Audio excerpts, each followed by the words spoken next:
Does anyone else who just clicked on this video wish that they can go back in time before the Orange McNugget stepped into the office for the first time? I mean, things just seemed so much calmer back then. A few days ago, another US citizen was shot in Minneapolis. We're back to another round of 100% tariff threats. Our military and NATO allies' participation in Afghanistan is now being downplayed. And worst of all, the Republicans are all cheering this on. I know I wouldn't have a YouTube channel, and you would not have met the co-host if none of this happened. But sometimes, I do wish I never had to start a channel at all. I mentioned this on my live stream with Josh, that I'm starting to get burnt out. Not burnt out from making the videos, but burnt out from constantly hearing about the chaos happening around the earth. Still, I'm going to power through it. Today, we'll talk a little bit about the 100% tariffs, which I'm sure the Orange McNugget is going to tackle on sooner or later. We also have border crossing updates from British Columbia, as well as New Brunswick. Then I have an update from that Las Vegas hotel CEO, who was offering Canadian dollars at par. In my last video, I said I felt kind of sorry for him, because they have no choice but to try to lure us back. Well, today, I fully retract that statement, and this CEO can go to hell, and I'll tell you why a little bit later. Today's backdrop comes from Dreadgeist, from our Discord server, who sent in this photo from Erin Lake in Ontario. Thanks for posting this in the Discord, and I really appreciate you contributing to the channel, as well as our Discord server. Now, just to give everyone an update, the petition to have our Canadian media reviewed for foreign investors is actually currently at about 5,430 signatures at the time I'm editing this video. So if you're interested in signing it or even reading it over, I'll leave a link in the description below. I'm wondering if we can actually get this thing to 10,000 before February 3rd. I mean, when I started mentioning it on my channel, there was only about 1,500 signatures. So I think we can actually get there, or at least close to it. So check it out if you have time. All right, let's get to the first report. Welcome. 1 week after Ottawa got some tariff relief from China, Canada's largest trading partner is warning that move may come at a cost. They should be grateful to us, Canada. U.S. President Donald Trump is threatening to impose a new 100% tariff on all Canadian goods if Ottawa follows through on a deal to boost trade with Beijing. Trump reverting back to a Trudeau-era taunt to deliver his latest jab to the Prime Minister. If Governor Carney thinks he is going to make Canada a drop-off port for China to send goods and products into the United States, he is sorely mistaken. Now, I called this about a week ago when Trump was basically saying, oh, Canada can do whatever they want. If they can get a deal, they should do that. I knew for a fact that the Orange McNugget would change his mind on that. Now, he's reverting back to calling our nation's leader a governor, which means that, yeah, we'll probably hear a lot more of his supporters putting these in the comments on social media everywhere. I don't know about you, but is anyone else tired of this?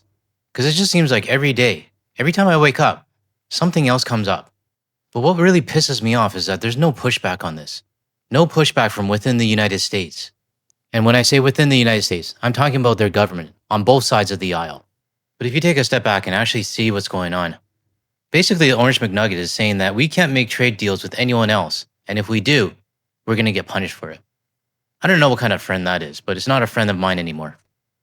A sharp contrast from his position a week ago. Well, that's okay. That's what he should be doing. I mean, it's a good thing for him to sign a trade deal. If you can get a deal with China, you should do that. Mark Carney not speaking publicly on Trump's comments a day after he dismissed a question on U.S. trade negotiations as boring. Prime Minister, how are your talks with President Trump going? Oh, that's the most boring question. Canada-U.S. Trade Minister Dominic LeBlanc also tight-lipped on his way into Liberal caucus meetings, but in a statement says there is no pursuit of a free trade deal with China. What was achieved was resolution on several important tariff issues. In Beijing earlier this month, Carney pledged to reduce tariffs on Chinese electric vehicles in exchange for reduced levies on Canadian canola. Now, I totally forgot, but I was actually sitting in a BYD car a few days ago, and it was a BYD Seal. I promised you guys I would take pictures, but I totally forgot about that. But what I can say is that those cars are actually really nice. And I'm sure our viewers from Australia and Europe can also vouch for that as well.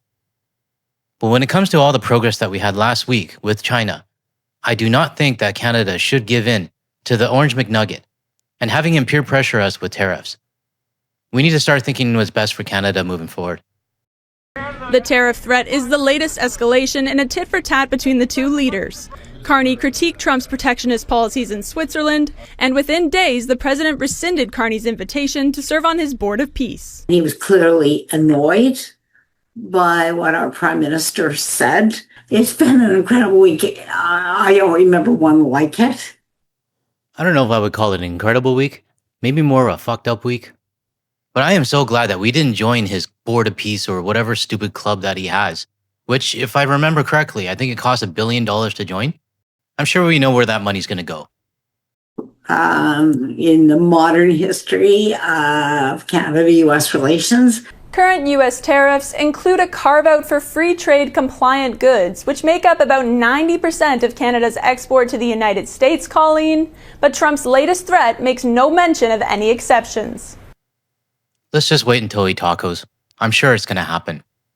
But regardless of that, even if he does, my thought is I still believe Canada needs to start thinking on its own. It's going to be rough, and there's going to be a lot of changes. But as our Prime Minister said, nostalgia is not a strategy. I don't know about you guys, but that really sunk in with me. Because not just with trade, but basically with everything that we have to deal with the US, any sort of memory that I have with the US is gone now.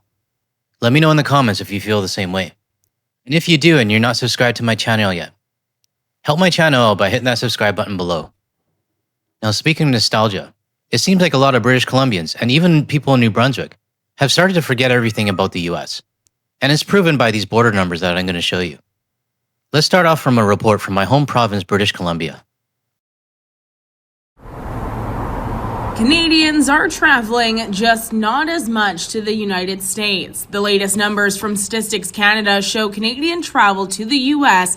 is down again. Return trips fell 23.6% in November compared to the same time last year, while overseas travel increased, a sign Canadians may be deliberately avoiding the U.S. Snowbirds who go for 2, 3, 4 months at a time are seeking different destinations, but it's absolutely still an elbows up mentality. If you're from BC, you probably know who Claire Newell is. She often has features on Global News for travel packages. I've actually bought some in the past. But it's actually good to hear a travel agent basically acknowledging that yes, the snowbirds, they are declining to the US and they are looking for destinations elsewhere. Lately, with the Canadian news, we've seen far too many reports basically stating that the snowbirds are still going, they miss their friends, and nothing is going to stop them from going down. I'm looking at UCTV, which is why I think it's important to at least read over this petition. It'll be in the link in the description below. Newell says the shift is already changing the travel industry with airlines cutting capacity. There are fewer daily flights potentially, say somewhere like Vancouver to LA. If there might have been 6 or 7 flights a day, there might only be 1. Okay, a bit of story time. I had somebody email me, and they basically just said, there is no boycott. My flight was full, and every seat was taken, and that my channel was propaganda. This is obviously from somebody who's pro-USA or doesn't really give a shit about what's going on right now. The me kind of type. But what this person doesn't realize is that exactly what Claire said. A route might have 6 daily flights or something like that per day before all this shit started. But now it might only have 1 or 2. So those 1 or 2 flights might be full, but you're missing 4 flights that normally go down per day. And if we take an average for a Boeing 737 MAX, I think it's about 230 seats max. That's a lot of passengers not going to the United States. And this is not even accounting for aircraft changes, going from, say, an Airbus A330 to an Airbus A320. And they are extremely expensive in some cases. The impact is also visible on the ground. Friday, the Sumas and Peace Arch border crossings were unusually quiet. I'm just going to pause it here. We can look at the border and see how beautiful it is with no cars waiting. Okay, let's start the video again. Even with a Seahawks game this weekend. Washingtonians love Canadians. They especially love people from British Columbia. We feel such a long-standing, deep kinship with the people of British Columbia. And we look forward to the day when, frankly, we can be more like it used to be. Some U.S. destinations are now trying to win Canadians back, including Las Vegas, where 3 hotels are accepting Canadian dollars at par. Hey, Canada, we miss you. And we want to make sure you know that you're welcome here. We want you to come back to Las Vegas. Want you to know that you've got friends in Las Vegas. Yeah, this guy can shut the fuck up. I'll tell you why I'm so pissed off at this guy now. You'll hear why in a bit. The move is one of several attempts to lure Canadian travelers, but so far, experts say the incentives haven't been enough to reverse the trend. We have not seen the numbers increase, no matter what has been rolled out for Canadians. For now, the border remains quieter than usual as Canadians continue to think twice about heading south. It's because Canadians can't be bought, and we're not going to fall for the discounts and the promos. But every time I hear this, it just makes them look a lot more desperate. Desperate for our money, which they took for granted in the past. So I'm happy to spend my money elsewhere. But one thing that's a new habit for me, anytime I hear somebody trying to give us a discount, or an offer, or an exchange at par, I automatically ignore it. It's definitely a trigger for me. And I think it all started with this guy. If you come from Canada with a Canadian driver's license or a passport, or you use that goofily delightful Canadian accent, we'll give you a 30% discount. You know, I think this guy single-handedly ruined Washington State for me. It's somewhere I used to go frequently. But I don't want to spend money in a state where guys like this are calling us goofy. I know he must think it's funny, but it's not funny to us. Now I want to move on to another report, this time out of New Brunswick, and what's happening with their borders. The border crossing between St. Stephen and Calais, Maine is the busiest in the province, but over the past year there have been few lineups for travelers heading south. There's this group of Canadians and this group of New Brunswickers who are simply refusing to cross the border. Data provided by the U.S. Customs and Border Protection found that in 2024, the year before Donald Trump took office, nearly 2.8 million people crossed into Maine at a New Brunswick land border crossing. But in 2025, that number was just over 2 million, representing a drop-off of nearly 700,000 people. Did anyone raise an eyebrow when he said a group of people? I think it's more than a group of people boycotting the US. When I hear a group, it's like me saying, hey, a group of us are going to the bar. You want to join us? I don't think I'm cool with that downplaying of things. But regardless of that, there's still about a 25% decrease in New Brunswick when it comes to the crossings. And what we know is that it is causing pain in the United States. I know we would love to have that at 50% or 100%. I don't think it'll ever be 100% because you still have people traveling for work and you still have commercial traffic. But at this moment, and with the downward trend continuing, we are definitely still sending a message. The mercurial nature of the Trump administration, we don't know what's going to come next. Nothing surprises me anymore. So we may see a continued drop-off in people actually visiting and crossing the border. A new poll from Abacus Data suggests from a Canadian standpoint, things aren't about to change. 1 in 3 Canadians are saying, look, when I find out that friends or family are traveling to the US, I think less of them. So let me ask that question to the viewers. If you know anybody actually still going to the United States, do you think less of them?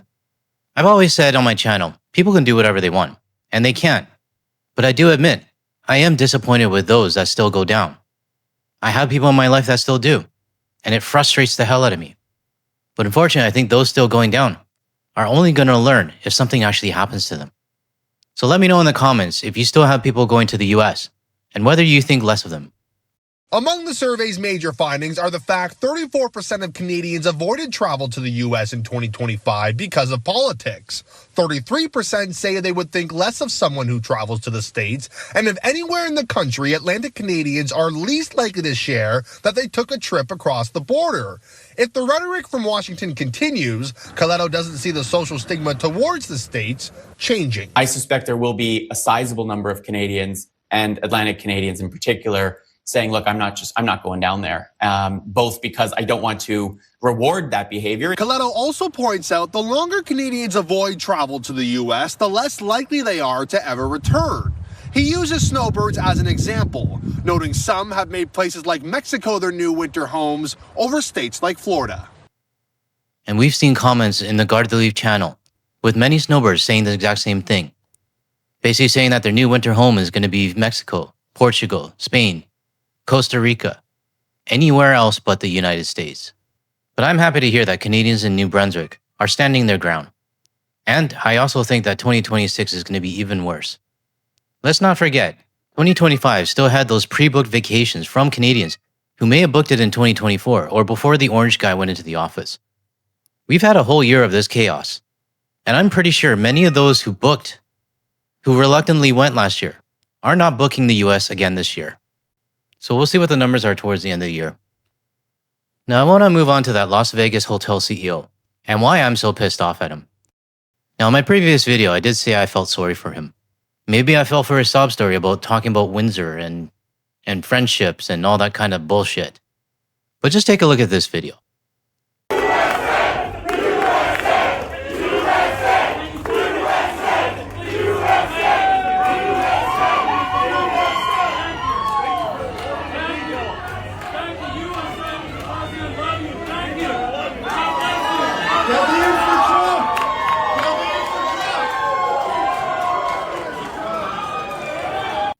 Now let me go back to this frame here. This is the same CEO that was saying that he misses Canadians, that he will give us Canadian at par discounts to his hotels. Yet, he's also ushering and clapping for the orange idiot in his hotel. It's obviously that he supports Trump. He's clapping for him like a cheerleader.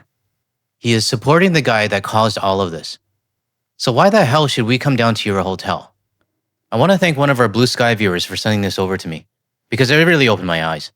But this is a perfect example of getting exactly what you voted for. You voted for this, so you cannot expect Canadians to come and support your business. Now let's hear his sob story that he did with an interview with CBC. I'm only going to show parts of the interview because it's like 7 or 8 minutes long. But just remember him clapping with the orange guy right beside him as they walk through the hotel. Well, you know, I grew up in Detroit and on a border town to Windsor, Ontario. And I remember the days after a Red Wings game, you would see restaurants and hotels and bars that would have a Canadian flag with an equal sign to an American flag, or a Canadian dollar equal sign to an American dollar. You know, for me, growing up, I have family, friends in Windsor, in Leamington, in Toronto. I grew up, you know, effectively there's no difference between anybody from the States or anybody from Canada. Yeah, that's in your opinion. I'm actually offended that you would say that there's no difference between Canadians and US citizens. And now I think things have gotten a little too touchy, and I just felt it was a good time to really come out and say, "Hey, Canada, we miss you." It's definitely having an impact. I mean, clearly, like as you said, I mean the seats coming in on Air Canada, on WestJet, on Porter are down significantly from a couple of years ago. And certainly it's a combination of exchange rate and the fact that we've got this boycott. I understand the background behind it. What I wanted to do is I wanted to come out and say, hey, listen, I own 3 casinos in Las Vegas. I'm as close to being a Canadian as any casino owner or any CEO you're going to find in Vegas. And I thought it was important for someone to come out and say, hey, Canada, we miss you. We want you back. And I understand if you're not prepared, but if you are, I just want to let you know, we want you here. And that's why Circa Las Vegas and the Golden Gate and the D are putting out this offer. Here's what I have to say to you, Mr. 3 hotel owner. Screw off with your sob story, and you can go shove your promo. After I saw you walking with the orange guy, I have absolutely zero respect for you. And any sort of revenue loss that you're having right now, you deserve it. I can't exactly say who he voted for because I can't find any details on it. But the fact that he's supporting the Orange McNugget being in his hotel is enough for me to say, you know what? You got everything you deserved. So I hope all the Canadians right now watching this see this as a classic example of a business choosing to support the chaos that we're in right now and begging us to come back. I'm sure none of you guys have sympathy for this guy, and none of us are going to be going to his hotels. Okay, that's all I got for today's video. If you notice anything a little bit different about this video, it's actually because I'm not reading from any scripts at all. Everything that I've said today, except for my intro, has just been me ad hocing it and saying it freely. I'm practicing, and I'm still trying to learn. But I would love your feedback to see if it actually helped make my video, I guess, more entertaining or more, what's the word? More easier on the ears, I guess. So let me know in the comments below. If you're still here, I thank you for watching, and I'll see you in the next one.